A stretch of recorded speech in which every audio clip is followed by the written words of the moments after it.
정기국회 종료가 이틀 앞으로 다가오면서 여야의 대립이 이어져 온 공수처법 개정 역시 이번 주 분수령을 맞았습니다. 개정안이 오늘 국회 법사위를 통과할 가능성이 큰데 국민의힘은 의원들을 소집하면서 필사적인 저지에 나섰습니다. 국회 취재기자 연결하겠습니다. 이경국 기자. 네, 국회입니다. 예. 자, 오늘 공수처법 개정안이 상임위 문턱을 넘을 가능성이 크다고요.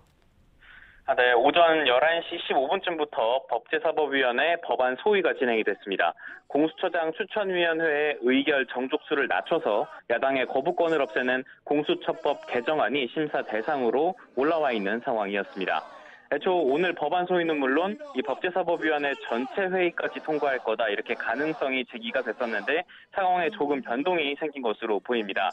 네, 앞서 어제 비공개 회동에서 합의가 불발된 뒤에 여야 원내대표는 오늘 오전 10시 반쯤부터 국회의장의 주재로 정례 회동을 진행을 했습니다. 조영 원내대표는 밀어붙이지 말고 논의하자는 입장이었지만 김태년 원내대표는 야당이 법안 처리를 회피 지연하는 걸 국민은 원치 않을 것이라며 미묘한 신경전을 벌이기도 했는데요. 조금 전 회동이 끝난 것으로 파악이 됐는데 일단 여야는 공수처장 후보 추천과 관련해서 양당 원내대표가 밀도 있게 협의해 나가자는데 의견을 모은 것으로 파악이 됐습니다. 그러니까 공수처장 후보를 추천위원회에서 논의를 해서 여야 합의로 뽑을 수 있게 노력을 하자는 건데요. 다만 원론적인 수준의 얘기인지 정말 어느 정도 의사가 합치된 것인지 아직 정확히 파악되지는 않은 상태입니다. 다만 이 법안 소위에서 공수처법 개정안 논의는 잠시 중단될 것으로 보입니다. 예. 여당은 이렇게 의지를 보이고 있는 반면에 국민의힘은 지금 집단 반발 움직임까지 보이고 있다고요. 네, 말씀드린 것처럼 일단 법사위, 법안 소위에서의 논의는 중단이 됐지만 앞서 민주당이 공수처법 개정 강행 의사를 뚜렷이 밝혀왔던 만큼 국민의힘은 일방적인 법 개정을 반드시 저지하겠다 이런 입장을 밝혔습니다. 김종인 비대위원장은 아침 회의에서 민주당이 친정부 인사를 공수처장에 앉히려는 검은 의도를 드러냈다며 입법 독주를 멈추고 합의를 통해 인물을 추천해야 한다고 촉구하기도 했습니다. 국민의힘은 실제 휴일인 어제도 의원총회를 소집해서 대응 방안을 논의하는 등 초비상인 상황이었는데요.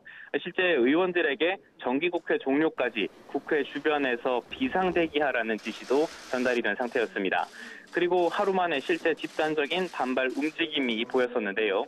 오전 9시 반쯤부터 주호영 원내대표의 소집령에 따라서 의원 수십 명이 이 법사위 회의장 앞에서 구호를 외치며 또 피켓 시위를 벌인 겁니다. 이 국민의힘은 무제한 토론, 필리버스터 등 이 추가 대응 방안도 검토를 해왔었습니다. 근데 현재 상황이 조금 변하면서 이 여야가 어떻게 의견을 조율할지 또 야당이 어떤 태도를 보일지 조금 더 지켜봐야 할 상황으로 보입니다.